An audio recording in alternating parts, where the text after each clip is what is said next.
Today, we talk about Air Max 180.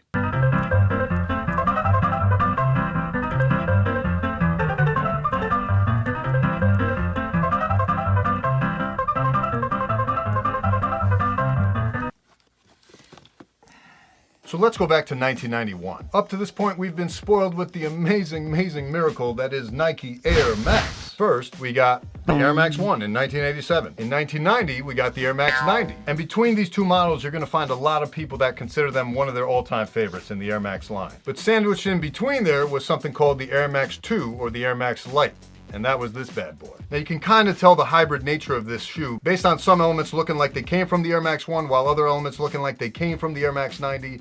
So ultimately it goes Air Max 1, Air Max 2, Air Max 3, although now we just call it Air Max 90. So now we've arrived at 1991. And to this point, Nike's MO with the Air Max line was to basically make the airbag bigger and badder and better than ever with each iteration. And they continued to do that in 1991, first with the Air Max 4, which most of us call the Air Max BW or Big Window, because even though this is a retro and you can't really tell, the air bubble on this model at the time was bigger than the Air Max 90 that had just preceded it. But shortly after that release, something special happened. Enter iconic Nike designers Tinker Hatfield and Bruce Kilgore. Bruce Kilgore is considered by some as the iconic godfather of Nike design when he brought the legendary Air Force 1 to the world of sneakers. And that was the first basketball sneaker with Nike Air technology in it. And it's such a key contributor to the sneaker culture of today. But that's a video for another time. As a side note, Tinker Hatfield actually helped Bruce design and test the Air Force 1. But he didn't start his true legacy until he was the first to bring us visible air to a sneaker. Something that was thought would never work. Yet we truly take it for granted now. I mean, would you look at this? Visible air has led to all these amazing sneakers. Oh yeah, and this greatest Jordan ever to some of you? Yeah, that was all Tinker Hatfield, baby. The Jordan 3 was the first Jordan model to have a visible air unit. And legend has it the entire reason Jordan stayed with Nike and developed this Jordan brand as we know today is because of Tinker Hatfield and this model. Because he wasn't too happy with that Jordan 2. So at this point, you take these two OD sneaker architects and voila. The two of them really created something special here. Now I know what a lot of you are thinking, bruh, this shoe is ugly as fuck. But bruh, hear me out. Take yourself back to 1991. There's no Instagram, shameless plug. There's no YouTube. Like and subscribe and smash that like button and yeah. There's no texting. Bitch, I ain't giving you my number. Get the fuck out of here. And there certainly isn't all this crazy advanced tech we have in sneakers today. So put yourself in that mindset and understand the time. Back in 1979, the very first sneaker to feature Nike Air technology, the Nike Tailwind. Not visible at the time, but it was the first time it was used. But the difference is you couldn't see the air, so it wasn't really something that you could connect your mind to or use your imagination to really draw upon how awesome that was. So of course it wasn't gonna leave much of an imprint. But in 1987, when the Air Max 1 debuted, people were just getting over the fact that there was an air bubble in their shoe and they all thought it was gonna pop. I mean, this was a legitimate fear back then. Like, dude, there's an air bubble in my shoe. It's gonna pop. What the Ain't nobody got time for that. And with each new model since that Air Max 1, the air bubble was getting bigger and bigger. So in 1991, Nike says, yo, cuh, hold my seltzer. And they upped the ante by not only creating an even bigger air bubble, 50% bigger to be exact, but it was also the first time we had an Air Max shoe finally have an air bubble that made contact with the ground. I mean, you see here, part of the outsole is the air bubble. So you can imagine how much people were freaking out about that, I'm sure too. Even Jordan briefly promoted it during the '92 Olympics. Unfortunately, it never ended up being one of the more popular Air Max models. Probably because the upper isn't really that mind-blowing. But that colorway though. The ultramarine combined with the solar red?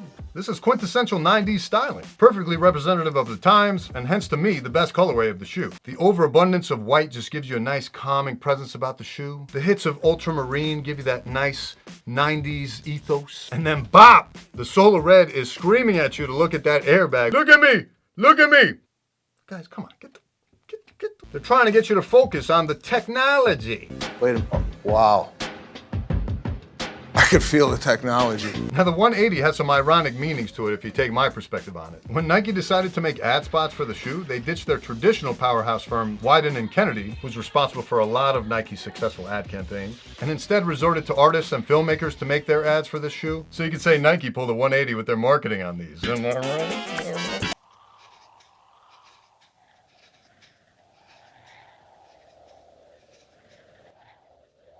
Oh my God, I get it. Air. Air everywhere. Now, where does Kanye fit into this? Well, he was gifted a pair of custom Air Max 180s by Nike for his debut album, College Dropout. So you could say, even though this was the early days of Kanye's legendary status in terms of his contributions to Nike, sneaker culture, culture in general, he did end up going to Adidas, pulling a 180 on Nike. Yes, I write all these myself, folks. Now, despite dabbling with Kanye, grime pioneer Dizzy Rascal, and even Eminem, the sneakers still didn't gain much of a clout in terms of Air Max legend status, like the 1, the 90, or even the 95 or 97. But if we know anything about Nike, we know that they are the ultimate athletics brand. And with their competitive spirit, they're just gonna keep trying and just do it. So enter 2018. The Air Max 180 is back, and this time they're still going to an artistic influencer to try and revive the shoe. This time in the form of a Comme Des Garcon collab, which a lot of people have spoken very highly of. Not exactly my speed compared to the OG, but I respect what they're trying to do. So if you remember last year when Nike dropped the Vapor Max, the initial debut was also with CDG, which again, I didn't prefer to this OG colorway, but when you see the correlation, it's a beautiful thing. The Air Max 180, having an air bubble that actually touched the ground, was a sign of the potential for Nike and what was to come. Ultimately, it culminated in the Vapor Max, where the entire sole is now air in contact with the ground. So between the two models to go full circle collaboration with Comme Des Garcon, poetic as fuck. Now I have the vintage pair, which I don't prefer to the re-release that just came out, but I just can't justify pairing for another pair of these. I mean, it's really not that different, although I really don't like this OG vintaging yellowing treatment they've done to the midsole and to the outsole, but itty woodity. And I especially can't justify repurchasing it because it didn't come with the OG box. I mean, come on, Nike, you did it for the Air Max 1, you did it for the Air Max 95 recently. Come on. That would have got me for sure, but I know my wallet's happy. But in all seriousness, you know, I'm happy to have this in my collection. I'm glad that Nike's kind of revisiting the shoe and trying to draw more interest in it. Kanye's collaboration is a beautiful thing, but I really do think this is the best colorway to ever come out. It just screams 90s. It brings you back to the times, and the way it's done, the way it's constructed, it's just quintessential 90s styling and heritage. Yeah, and with that, we'll see you on the next one. We out. Peace!